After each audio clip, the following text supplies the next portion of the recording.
नमस्कार। खास कार्यक्रम देश देशांतर में आपका स्वागत है। मैं हूं आरफा खानम शेरवानी। इस्तांबुल, ढाका, बगदाद और अब मदीना, पिछले कुछ दिनों में आतंक की इन घटनाओं ने दुनिया को थर्रा कर रख दिया है। दहशत के निशाने पर आए इन शहरों और देशों का संबंध मुस्लिम दुनिया से भी है और इसलिए सवाल ये उठ रहे हैं कि आखिर इस्लाम की दुहाई देने वाले आतंकवादी जब मुस्लिम देशों को निशाना बना रहे हैं तो क्या मुस्लिम दुनिया एक अंदरूनी चुनौती से गुजर रही है? क्या इन आतंकवादियों को एक खास तरह की इस्लाम की परिभाषा को गढ़ने की इजाज़त दी जाए और बाकी मुसलमानों की बड़ी आबादी वाले देश जिसमें भारत भी शामिल है खामोश रहें? मांग ये भी हो रही है कि मुस्लिम समुदाय अपनी जिम्मेदारी को समझे और वो लोग आवाज़ उठाएं जो अपने को उदार और प्रगतिशील कहते हैं और काफ़ी हद तक आतंकवाद के शिकार भी रहे हैं। लेकिन एक बुनियादी सवाल ये भी उठता है कि क्या इस मसले का राजनीतिक समाधान ढूंढने की तरफ चलना चाहिए या फिर धार्मिक किताबों और परिभाषाओं पर मंथन किया जाए? तो आखिर किया क्या जाए? कैसे इस आतंक के जहरीले घेरे से निकला जाए? दुनिया भी परेशान है, भारत भी। और यहाँ इस कार्यक्रम में हम इन सवालों के जवाब ज़रूर ढूंढने की कोशिश करेंगे। हालांकि काफ़ी जटिल मसला है ये।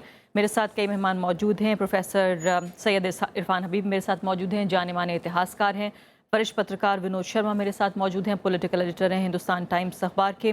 प्रोफेसर अपूर्वानंद हैं, department of Hindi, faculty of arts, university of Delhi से आते हैं और आतंक और तमाम सांप्रदायिक मुद्दों से जुड़े हुए मुद्दों पर लिखते रहते हैं। और साथ ही मेरे साथ हिलाल अहमद भी मौजूद हैं, असिस्टेंट प्रोफेसर हैं CSTS में।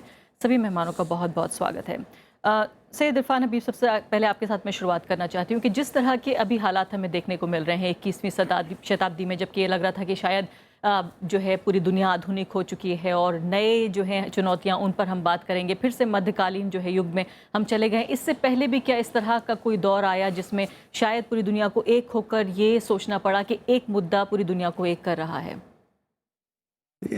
अगर आप इतिहास की बात करें तो इतिहास में तो इस तरह की चीज़ें ज़ाहिर है कि बहुत सी आई हैं और आती रही हैं दुनिया के अलग अलग हिस्सों में। और मुझे ये पूरा विश्वास है और आशा भी है कि ये जो जिस दौर से हम गुज़र रहे हैं ये एक पासिंग फेज़ है और हम इससे ज़रूर मतलब ऑप्टिमिज़म के साथ कहा जाए तो हम इससे ज़रूर लड़ पाएंगे और कुछ बेहतर लेकिन दुनिया आप इस आगे। वक्त की चुनौतियां क्या समझते हैं? क्या आपको लगता है इस वक्त, क्योंकि जिस तरह के सवाल मैंने अपने इंट्रोडक्शन में उठाए हैं वो तो अपनी जगह हैं ही, लेकिन पूरी दुनिया में जिस वक्त पूरा डिस्कोर्स अगर आप ये देखें तो आतंकवाद के इर्द गिर्द नज़र आ रहा है, क्या चुनौतियां आपको नज़र आती हैं? देखिए, मेरे ख्याल से ये बहुत ही कॉम्प्लेक्स इशू है, जैसे आपने कहा भी अपने इंट्रोडक्शन में, और इसका कोई सीधा जवाब आसानी से ढूंढना बड़ा मुश्किल है। इसमें थियोलॉजी, सियासत, लोकल पॉलिटिक्स, इंटरनेशनल पॉलिटिक्स, इस सब तरह की सियासतें जुड़ी हैं। और लोकल इसलिए कह रहा हूँ कि जहाँ जहाँ ये हो रहा है वहाँ की लोकल सियासतें भी हैं और फिर इंटरनेशनल ग्लोबल पॉलिटिक्स तो है ही। इन सब ने मिल के इस दुनिया को बनाया है जो आज हमारे सामने है और जो बहुत ख़तरनाक है और ख़तरनाक से ख़तरनाक तर होती जा रही है। मतलब इसमें कोई सुधार नहीं हो रहा है। अब ज़्यादातर सवाल उठाए जाते हैं कि साहब लिबरल, जो आपने भी अपने उसमें कहा कि जो उदारवादी और लिबरल मुसलमान है और उसको आवाज़ उठानी चाहिए ज़रूर, लेकिन लिबरल मुसलमान अगर मैं अपने आप को उस कैटेगरी में रखूं, मेरी पहुंच किन मुसलमानों तक है? अगर मैं आवाज़ उठाऊं भी, आपके स्टूडियो में बोलूं, आप कुछ अखबारों में लिखूं, तो मैं किन मुसलमानों तक पहुंच पाऊंगा? मुसलमानों तक कौन लोग पहुंच पाते हैं? मुसलमानों तक वो लोग पहुंच पाते हैं जो हज़ारों की तादाद में मस्जिदों में खड़े होकर फतवे देते हैं, खुतबे देते हैं और उन खुतबों से एक बहुत बड़ी जनता को मुतासिर करते हैं। तो उनका फ़र्ज़ पहले बनता है, हम कोशिश ये करें कि उस तबके को शामिल करें, उस तबके को राज़ी करें इस चीज़ पर कि वो एक अप फ्रंट एक पोजीशन ले। और जिस तरह से वो खुतबों में और बातों को कहते हैं, मैं बहुत सारे खुतबे सुने हैं मस्जिदों में। पूरी तरीके से आप ये कह रहे हैं कि जो धार्मिक नेतृत्व है, जो रिलीजियस लीडरशिप है, उसको इसलिए कह रहा हूँ कि उसकी रीच बहुत ज़्यादा है, हम लोगों की रीच लिमिटेड है। इसका मतलब ये नहीं कि हमें नहीं करना चाहिए, हमारी लड़ाई जारी रहनी चाहिए जितना हम कर सकते हैं, जितने महदूद दायरे में हम पहुँच सकते हैं, अपनी बात को पहुँचा सकते हैं। लेकिन मेजॉरिटी जो है वो कैप्टिव ऑडियंस है, जो मस्जिदों में जाती है, रोज़ाना 5 वक्त नमाज़ पढ़ती है, जुमे के वक्त में ज़्यादा तादाद में जाती है, उनकी आवाज़ सुनी जाती है। तो वहाँ इस तरह की सोच को लाना ज़रूरी है कि इमाम लोग आगे आए बढ़ के और कहें कि भाई ये क्या हो रहा है इस्लाम के साथ। अगर इस्लाम का आतंकवाद से ताल्लुक़ नहीं है तो आप खुल के कहिए कि ये लोग मुसलमान नहीं हैं। हालांकि इस तरह से पहले भी हमने देखा है कई बार एंटी टेररिज्म कॉन्फ्रेंसेस हो चुकी हैं। कॉन्फ्रेंस से नहीं होता, चाहे वो जमीयतुल उलमा हिंद का हम जिक्र करेंगे, भारत के सिर्फ परिप्रेक्ष्य में हम वो बात सियासी करें तो चीजें होकर रह जाती हैं। वो मौलाना महमूद मदनी कर देंगे, कोई जमीयतुल उलमा के लोग कर देंगे रामलीला मैदान में, वो एक दिन होगा उसके बाद खत्म हो जाएगा। वो भी करते रहिए, वो बात नहीं। दिन रोजमर्रा की जिंदगी में जहां आप नमाज रोज पढ़ी जाती है, जहां इमाम रोज मुसलमानों के से रूबरू होता है, वहां होना चाहिए। बिल्कुल। विनोद शर्मा जी, ये बताइए, बहुत ही पैराडॉक्सिकल एक तरह से ये स्थिति हमारे सामने आ गई है। एक तबका है जो ये कहता है कि दरअसल ये किताब ही अपने आप में वायलेंस सिखा रही है। बहुत बड़ी तादाद में लोग ये कहने लगे हैं और इस धर्म के मानने वाले जो हैं बहुत हिंसक लोग हैं। दूसरी तरफ जो है एक सेक्शन ऐसा है जो अपने को विक्टिम बता रहा है, यानी कि उसी समुदाय से आए हुए लोग आतंकवाद भी कर रहे हैं और वो अपने को पीड़ित भी बता रहे हैं। तो ये बहुत ही पैराडॉक्सिकल अपने आप में स्थिति है। क्या आपको वाकई ये लगता है कि इस्लाम का नाम बदनाम हो रहा है और क्या कुछ खास लोगों पर जिम्मेदारी है इस बात को, इसको बचाने की? देखिए, कुछ तबकों की कोशिश है यहाँ, सिर्फ हिंदुस्तान में नहीं लेकिन दुनिया भर में, कि ये जो आज के दिन अंतर्द्वंद फैला हुआ है इस्लामिक वर्ल्ड में, और उनकी जो कश्मकश दूसरी दुनिया के दूसरे धर्म के लोगों के साथ है, एक सिविलाइजेशनल कॉन्फ्लिक्ट जिसके बारे में बातचीत होती थी, वो आज के दिन कुछ सही सा और दिखता सा नज़र आ रहा है। सही तो नहीं है लेकिन दिखता था नज़र आ रहा है। और इसमें जो सियासत है, थियोलॉजी का तो उसमें रोल रहा ही है। हाल ही के बरसों में थियोलॉजी का इस्तेमाल अफ़गानिस्तान में हुआ, जब दो मुल्कों के बीच में वहाँ पर कशमकश थी, यूनाइटेड स्टेट्स और सोवियत यूनियन में। उस वक़्त थियोलॉजी का इस्तेमाल हुआ। थियोलॉजी का इस्तेमाल इराक़ में हुआ, थियोलॉजी का इस्तेमाल सीरिया में हुआ। कहाँ नहीं हुआ, हर जगह हुआ। और उन ताकतों ने किया जो अपने आप को जमहूरियत का अलंबरदार मानती हैं, और उनके कार्यकलापों के चलते अब ऐसी फिजा बनी हुई है जहां इस्लाम और आतंकवाद एक ही मायने के दो शब्द हैं, और इससे निजात पाना बहुत ज़रूरी है। अब आप देखते हैं, जैसे कि वह साहब ने कहा कि उनके पास तो कैप्टिव ऑडियंस है, क्योंकि लोग अपने धर्म में विश्वास रखते हैं और मस्जिद में नमाज पढ़ने जाते हैं, और वहाँ जो उनको कहा जाता है, उतने पढ़े लिखे लोग नहीं हैं, तो वो ये समझते हैं कि जो किताब में जो लिखा है वो सही हमको बताया जा रहा है। हमारे देश में एक बड़ी मुहिम चली कि संस्कृत पढ़ाई जाए। अच्छी बात है, पढ़ाना चाहिए, हर तरह की लैंग्वेज को पढ़ाना चाहिए, मैं ये मानता हूँ। और फिर इसी संदर्भ में अगर मैं पूछूं, तो मैंने एक बार KPS गिल से पूछा था कि भाई, ये हमारी इंटेलिजेंस ऑर्गेनाइजेशंस हैं, इनमें इस्लाम को जानने वाले लोग कितने हैं?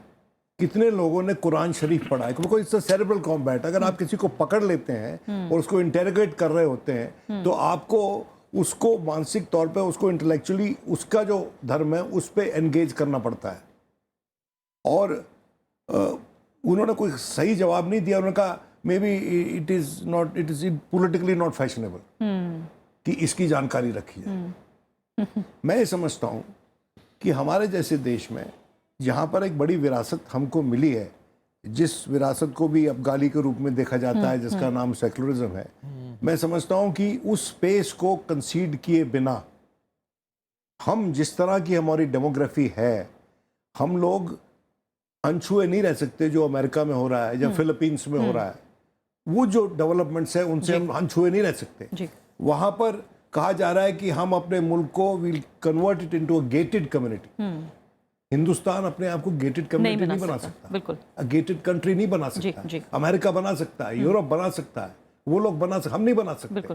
तो हमको इस बीमारी से दूसरी तरह से निजात पाना है, और उसमें यह है कि हम धर्म के बारे में प्रचार सरकार की तरफ से हो कि ये धर्म किस बात का प्रतीक है, और लोगों को रुझान लाया जाए कि हिंदू इस्लाम के बारे में समझने की कोशिश करे, और मुसलमान हिंदू धर्म के बारे में समझने की कोशिश करे, और ईसाई और सिख धर्म के बारे में। लेकिन सजेशन तो यहाँ तक दिया जा रहा है कि पब्लिक लाइफ में जो एक राष्ट्रीय जीवन है, जो नेशनल लाइफ है एक देश की, दरअसल उससे धर्म को विड्रॉ करना चाहिए। धर्म जो है उसमें कम आना चाहिए।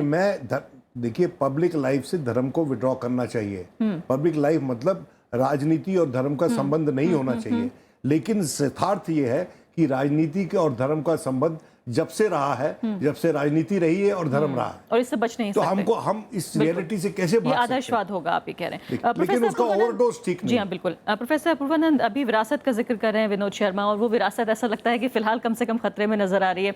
आमने सामने लोग एक दूसरे का मुकाबला कर रहे हैं, चाहे सोशल मीडिया पे हम ये देखें या जो दोस्त अपने को कहते थे वो भी आपस में ये कह रहे हैं कि भाई देखिए, आप अपने धर्म के अंदर झांक के देखिए आपके अंदर क्या खराबी है। एक खास तरह की जिम्मेदारी जो है, चाहे वो अमेरिका से लेकर या हिंदुस्तान तक, एक खास तरह की जिम्मेदारी मुस्लिम समुदाय को दी जा रही है कि आतंकवाद हो रहा है, इसमें आपकी जिम्मेदारी है। क्या आप ये समझते हैं कि ऐसी कोई जिम्मेदारी है जो दरअसल नॉन मुस्लिम्स की नहीं है?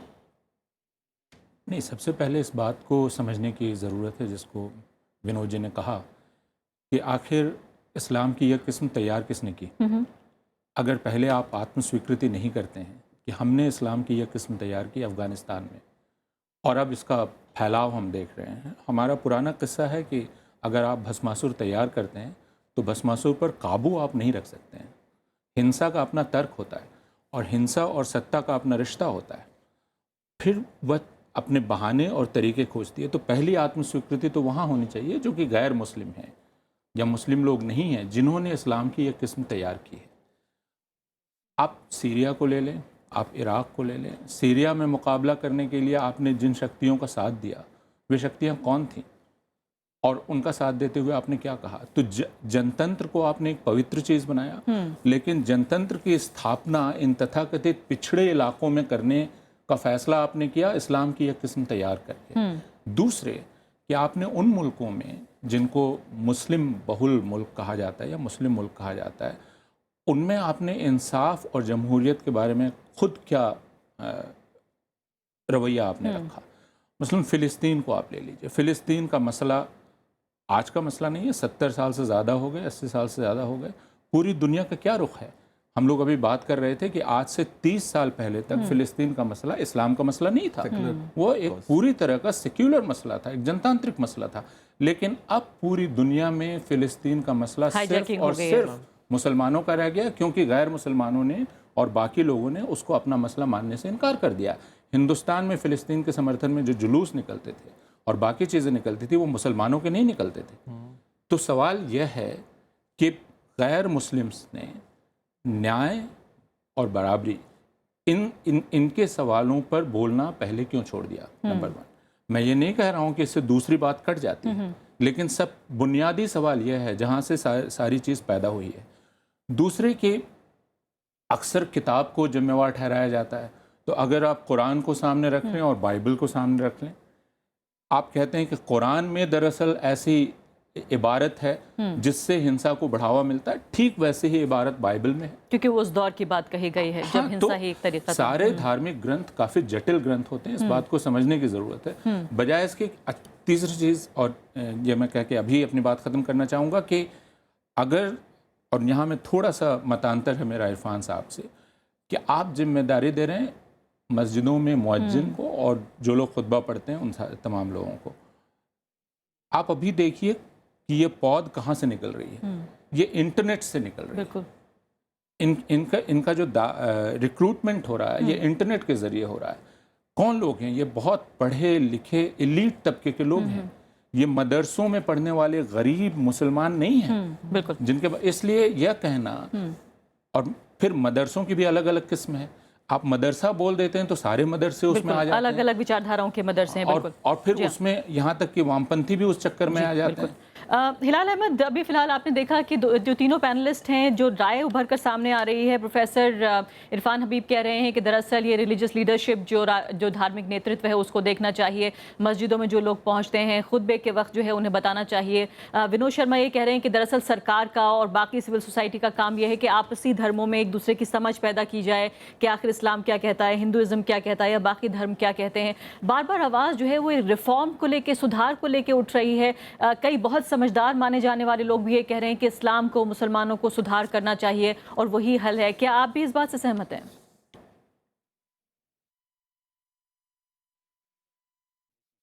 देखिए, सुधार की बात पर मैं बाद में आऊँगा। पहले मैं मेरा भी एक थोड़ा सा नज़रिया, थोड़ा सा मेरी राय अलग है, वो मैं अपनी राय पहले रख दूँ, उसके बाद में मैं फिर आपकी बात का जवाब दूँगा।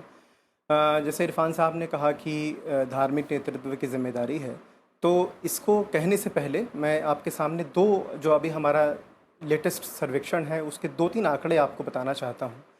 पहला ये कि हमने ये पूछा था, अभी एक साल भी नहीं हुआ है, अभी हमने इसे पब्लिक नहीं किया है। रिलीजियस एटीट्यूड पर एक सर्वेक्षण था जिसमें हमने सवाल पूछा था लोगों से कि आप कितने मजहबी हैं। और अजम्पशन जो थी, हमारी भी अजम्पशन ये थी कि हिंदुस्तान में जो मुसलमान होंगे, और मैं सिर्फ हिंदुस्तानी मुसलमानों की बात कर रहा हूँ, वो शायद सबसे ज़्यादा धार्मिक होंगे और वो शायद सबसे ज़्यादा अपने आप को धार्मिक कहते होंगे। लेकिन ये हमारे लिए भी चौंकाने वाली बात थी कि ऐसा नहीं था। हिंदुस्तानी मुसलमानों की अपनी राय और दूसरों की उनके बारे में राय भी ये नहीं थी कि वो सबसे ज़्यादा मजहबी हैं। तो हमारी एक बहुत बड़ी मान्यता है कि दरअसल जो कुरान में लिखा है, मुसलमानों की हर एक एक्ट, हर एक एक्शन उससे गाइडेड है और वो बिल्कुल क्लोज कम्युनिटी है। उसमें कोई जो आपके सवाल भी इसमें शामिल आ जाता है कि भाई सुधार होना चाहिए कि नहीं होना चाहिए। हम बात कर रहे हैं एक बहुत बड़ी जनसंख्या की, और वो जनसंख्या जो कि अपने आप में जाति के नाम पर, यहाँ तक कि सेक्ट के नाम पर, भाषा के नाम पर, रीजन के नाम पर अत्यंत विविधतापूर्ण है। इस विविधतापूर्ण जनसंख्या के अंदर अगर कुछ लोग जो है, जैसे अपूर्वानंद जी कह रहे हैं, इंटरनेट के ज़रिए रेडिकलाइज हो भी जाएं, तो ऐसे तो हर कहीं, हर कम्युनिटी में ऐसा होता चला आ रहा है। अब इसका दोषारोपण हम पूरे इस्लाम को दें तो मुझे लगता है वो अतिशयोक्तिपूर्ण बात होगी। मैं विनोद जी की बात से सहमत हूँ, क्योंकि आतंकवाद जब शुरू हुआ ये बात, लेकिन मैं इरफान साहब को शायद एक बात और याद दिलाना चाहता हूँ कि ये सिर्फ मदनी साहब की बात नहीं है। ये जाकर देखने की ज़रूरत है कि मस्जिदों में आखिर होता क्या है। बदकिस्मती है कि हम जो अपने आप को लिबरल मुसलमान कहते हैं, हम जाते नहीं हैं हम ये देखने के लिए कि मस्जिदों में आखिर हो क्या रहा है। जिस चीज़ को हम मकतब या मदरसा कहते हैं उसमें पढ़ाया क्या जा रहा है। मैं मस्जिदों में जाता हूं और मुझे मालूम है कि जुमे के हर खुतबे में ये दुआ मांगी जाती है कि अल्लाह ताला हमें ISI जैसे इस शैतान से निजात दिलाया जाए। रमज़ान के कितने खुतबे मैंने खुद इस बारे में अटेंड किए हैं। और ये लिबरल मुसलमान और जो दूसरे किस्म का मुसलमान है, ये डिस्टिंक्शन बहुत ज़्यादा अजीब है, क्योंकि जब मैं अपने आप को देखता हूँ तो मुझे समझ नहीं आता कि मैं अपने आप को लिबरल मुसलमान का हूँ या दक़ैनूसी मुसलमान का हूँ। तो एक बात तो मैं ये कहना चाहता हूँ। दूसरी बात जो रिफॉर्म की बात है, आज भारतीय संसद अगर दलित मुसलमान के सवाल को डिस्कस करती है और 2 दलित मुसलमान राज्यसभा के मेंबर बन जाते हैं, तो क्या ये रिफॉर्म नहीं हो रहा है? क्या आंतरिक जो मंथन है वो नहीं चल रहा है? दूसरी बात, अगर एक मुस्लिम ऑर्गेनाइजेशन ये कहती है कि ट्रिपल तलाक पर बैन होना चाहिए और इस्लाम के दायरे में रहकर रिफॉर्म की बात करनी चाहिए, तो क्या ये रेडिकलिज्म नहीं होगा? प्रोग्रेसिव रेडिकलिज्म नहीं होगा?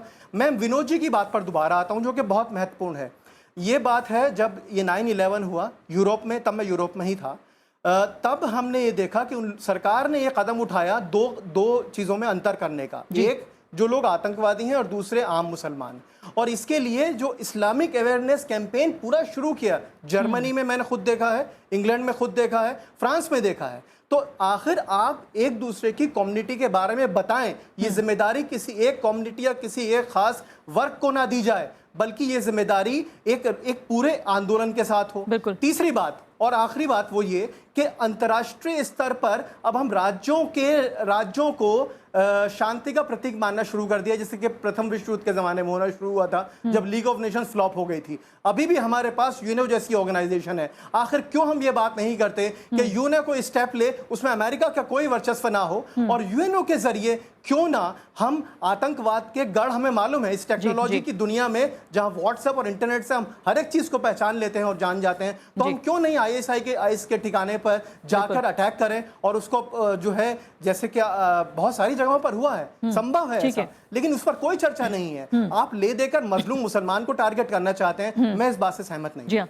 प्रोफेसर इरफान भी, पहले तो इनकी बात का आप जवाब भी दीजिए, और दूसरी ये बात भी बहुत महत्वपूर्ण है, जिस तरह से कहा जा रहा है कि चूंकि मैंने सवाल ये उठाया था कार्यक्रम में कि क्या कुछ खास लोगों को एक अपनी तरह से परिभाषा इस्लाम की गढ़ने की इजाज़त दी जाए, तो क्या इसको ब्रेक करने के लिए इसमें कहीं ना कहीं एक इंटरवेंशन के लिए क्या वाकई जो विनोद शर्मा कह रहे हैं वो किया जाना चाहिए, या जिस सेग्रीगेशन का जिक्र कर रहे हैं हिलाल अहमद की भी, आप सारे समुदाय को जो है वो एक तरह से सिंपैथाइजर या वायलेंट जो है वो कम्युनिटी के तौर पर देख रहे हैं, क्या किया जाना चाहिए? पहली बात तो मैंने जो कहा वो एक आपने सवाल उठाया था कि इसका रास्ता क्या होना चाहिए, क्या रास्ता निकाला जाए। तो मैंने जो बताया वो वन ऑफ द रास्ता, तो वो कह रहे हैं पहले से हो रहा है ये। वो कुछ ज़्यादा जनरलाइज कर रहे हैं। ऐसे बात नहीं है कि सब मस्जिदों में ऐसा हो रहा है और सब मस्जिदों में इतने कॉम्पिटेंट मौलवी और इमाम हैं जो इतने कायदे से समझा पाते हैं। ऐसा नहीं है। इरफान साहब वेट कीजिए, आपने सर्वेक्षण नहीं किया है, मैं जनरलाइज नहीं कर रहा हूँ। नहीं, ये आप इस तरह से भाई नहीं कर सकते। आपके मैंने पास में बहुत कोई मस्जिदों में statistics देखा है, बताइए। आपने बहुत कोई इमामों research की मैंने किया, खुतबे बताइए। सुने हैं और जानता हूं वो क्या बोलते हैं वो और क्या पढ़ाते नहीं, हैं, आप क्या कितनी बताते मस्जिदों में हैं। गए? आप बताइए किस मस्जिद में गए आप? अब मैं मस्जिदों के नाम आपको बताऊंगा स्टूडियो में। क्या मतलब आप 1980 का वही केस दोहरा रहे हैं जब आरएसएस ने कलकत्ता हाईकोर्ट में केस दायर किया था कि कुरान में से 79 आयतें निकाल दी जाएं। ये आप जो आप कर रहे हैं ना, ये आरएसएस की मदद है, ये और कुछ नहीं है। ये आप कर रहे हैं। आपको कुछ रास्ता नहीं दिखाई दे रहा है। आप कुछ आपके लिए सब कुछ ठीक है, कोई प्रॉब्लम ही नहीं है इस्लाम में। ना खुतबों में प्रॉब्लम है, ना जाकिरों में, ना इमामों में प्रॉब्लम है, ना इस्लाम में प्रॉब्लम है। प्रॉब्लम कहां है फिर? बात को कहा जो विनोद जी कह रहे हैं वो ठीक है। क्या विनोद जी कह रहे हैं? आपका प्रॉब्लम यह है कि आप लिबरल मुसलमान के चोगे में अपने आप को बचाना चाहते हैं। अपनी बात पूरी करिए। मतलब जी। ये तो अजीब बात है। नहीं, ये बात फिलहाल साहब माननी पड़ेगी, कहीं ना कहीं बहुत विक्टिमहुड जो है वो मेंटेलिटी भी काफी हद तक देखी जाती है कि शिकार हम ज्यादा हैं, हमारी जिम्मेदारियां कम हैं, ये सब भी काफी कुछ देखा जाता है। अपनी बात पूरी करें आप। नहीं, आप कॉम्प्लेक्स देखिए, कॉम्प्लेक्स नहीं, कॉम्प्लेक्स सिचुएशन है, कॉम्प्लेक्स आर्गुमेंट दीजिए। तो आप कैसे कह सकते हैं कि मैं जनरलाइज कर रहा हूं? मैंने आपको स्टैटिस्टिक्स बता दिया। क्या स्टैटिस्टिक्स बता दिया? मैंने तो नहीं देखा कुछ, आपने क्या बता दिया? आप कैसे कह सकते हैं? क्या सर्वे किया आपने, हमें क्या मालूम? चलिए हम आगे बढ़ते हैं कार्यक्रम में, अपनी बात पूरी करें आप। मैं सिर्फ ये कह रहा हूं कि कोई भी ये जो आज की जो प्रॉब्लम है, ये बहुत कॉम्प्लेक्स प्रॉब्लम है। इसका एक सोल्यूशन नहीं है। जो मैंने बोला था वो एक सोल्यूशन एक सजेस्ट किया था, विनोद भाई ने उसको आगे बढ़ाया, एक और दूसरा सोल्यूशन दिया। तो ये तो नहीं है कि जो मैंने कहा वो लास्ट सोल्यूशन है। ये तो एक रास्ता हो सकता है। अच्छा, आप उसको ये कह देंगे साहब ये तो हम पहले से कर रहे हैं, सब मस्जिदों में बड़ी अच्छी अच्छी बातें बताई जाती हैं, है ना? अरे भाई, मैं ये कब कह रहा हूँ कि नहीं बताई जाती? बहुत अच्छे इमाम हैं, बहुत अच्छे मौलवी हैं, अच्छी बातें कर रहे हैं। सब मुसलमान एक जैसे थोड़ी हैं, लेकिन एक बहुत बड़ी तादाद में। आप इस पर रोशनी डालिए कि जो युवा वर्ग है खासकर, क्योंकि अभी आप देखिए बांग्लादेश में जितने आतंकवादी फिलहाल मारे गए और पकड़े गए हैं उनमें ज्यादातर 18 से लेकर 21 साल की उम्र के हैं। तो मैं आपसे ये जानना चाहती हूँ कि युवाओं के लिए क्या किया जाए। एक वो युवा वो भी है जो मस्जिद जाता है, लेकिन वो भी है जो सिर्फ इंटरनेट पर रहता है, जिसका जिक्र पूर्वानंद कर रहे हैं। बताइए कि जाकिर नायक को आप किस कैटेगरी में रखेंगे? जाकिर नायक जो इतना पॉपुलर है हिंदुस्तान में नहीं, हिंदुस्तान के बाहर भी, और उनकी तकरीरें जो वो करते हैं वो मैंने भी सुनी, आपने भी सुनी होंगी, यूट्यूब में भरा हुआ है। किस तरह का इस्लाम वो प्रोपेगेट करते हैं। वो इस्लाम में ही नफरत पैदा करते हैं विद इन मुस्लिम्स, बाहर को तो छोड़िए। और ये कोशिश करते हैं बताने कि इस्लाम जो है वो अल्टीमेट रिलीजन है, उसके अलावा इस्लाम के अलावा बाकी मजहब में तो कुछ रखा ही नहीं। तो इस तरह का जो इस्लाम है, जो पढ़े लिखे मुसलमान वहां बैठ के सुनते हैं एट इंटरनेशनल लेवल, वो उन लोगों को आप कैसे हैंडल करेंगे? लेकिन क्या जो जिस विभिन्नता की बात कर रहे हैं हिलाल के, अलग अलग तरह के मुसलमान हैं, बहुत ज्यादा धर्म अपनाने वाले हैं, वो शायद जाकिर नायक को पसंद करें, जो अपने आप को लिबरल कहते हैं वो शायद अपने आप को पसंद ना करें, उनको तो शायद इसमें विभिन्नता को पहचानना होगा। ऐसा है, मुसलमान जो है वो कोई जैसे और कौमों की तरह से कोई ऐसा कोई कम्युनिटी नहीं है जिसमें विविधता नहीं है ना। उसमें विविधता भाषाओं की भी है, कल्चर की भी है, और एक मुसलमान होने की भी है। कोई लिबरल है, कोई कम लिबरल है, कोई ज्यादा लिबरल है, कोई कंजर्वेटिव है, बहुत ज्यादा कंजर्वेटिव है। तो अलग अलग तरह वो जब हर मजहब में होता है, कोई मुसलमान के खास तौर से बात ये है कि इस्लाम में क्या हो रहा है आज, वो एक बहुत सीरियस इशू है। उससे लड़ने के लिए आपको कुछ रास्ता ढूंढना पड़ेगा। विनोद शर्मा, बहुत ही जटिल मामला है ये, और खासकर अभी मैं पढ़ रही थी, किसी को कह रहे थे कि बांग्लादेशी मुसलमानों के बारे में शायद हिंदुस्तान में किसी को पता भी ना, उनकी भाषा नहीं जानते, जिस तरह से वो अपनाते हैं नहीं जानते, काफ़ी हद तक जो है उनका कल्चर, उनकी संस्कृति बहुत अलग है। और अचानक एक हमला होता है और पूरे देश के मुसलमानों से कहा जाता है भारत में कि आप जवाब दीजिए कि हमला हुआ है। मैं आपसे ये जानना चाहती हूँ फिलहाल कि ये समस्या काफ़ी हद तक अंतर्राष्ट्रीय है, क्या इसका जवाब अंतर्राष्ट्रीय होना चाहिए? क्या इसकी जो लोकल स्थानीय जो वजह हैं, जो कारण हैं, उनको समझना ज़रूरी है? देखिए, बहुत बरस हुए जब इराक पर बॉम्बिंग हुई थी तो न्यूयॉर्क टाइम्स की शायद एडिटोरियल थी that United States is not any more the sole super power, it is the US and the civil society. मैं समझता हूँ कि ऐसे मुद्दों पर हमने 60 के दशक में, अर्ली 70s में वो मूवमेंट्स देखी हैं। लोग ज़मीन पे जब सड़क पे उतर आते हैं खुद से और सरकारों की रुआब को झुकाकर अपनी बात मनवाते हैं। लेकिन इसमें सबसे बड़ी कठिनाई आज के दिन ये है कि तमाम दुनिया का media is feeding on hatred, और bad news is the best news. शुरुआत यहां से करनी पड़ेगी कि अगर मान लीजिए उन्होंने ये कहा भी कि आयतें पढ़े और अगर नहीं पढ़ा तो गला काट दिया, उसको इतनी भारी पब्लिसिटी देने की क्या जरूरत थी? वो सेंट्रल आर्ग्यूमेंट बन गया है। बिल्कुल।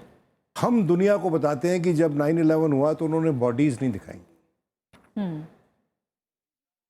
हाल ही में हादसे हुए, ये इस्तांबुल में आप ये देखिए, सिर्फ 2 तस्वीरें हमारे सामने अभी तक आ रही हैं। नहीं दिखाई। देखिए, ऐसा है कि किसी भी आतंकी ऑर्गेनाइजेशन के लिए या किसी भी विकार वाले सोच के लिए सबसे बड़ा उसका गैस जो है, उसको जो उसकी जो लाइफलाइन है, वो उसकी पब्लिसिटी, रीच की बात कर रहे थे ना हम।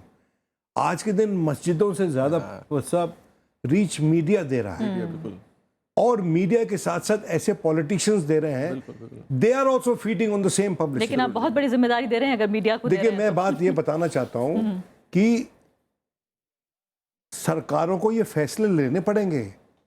अगर उनको सरकारें चलानी है, अमन विरासत में देना है अपने आवाम को, अमन के बिना तो कहीं भी इकोनॉमिक प्रॉस्पेरिटी नहीं होती। अगर हिंदू मुसलमान से लड़ रहा है, सिख ईसाई से लड़ रहा है इस देश में, कौन आके निवेश करेगा हिंदुस्तान में? बिल्कुल कोई नहीं करेगा।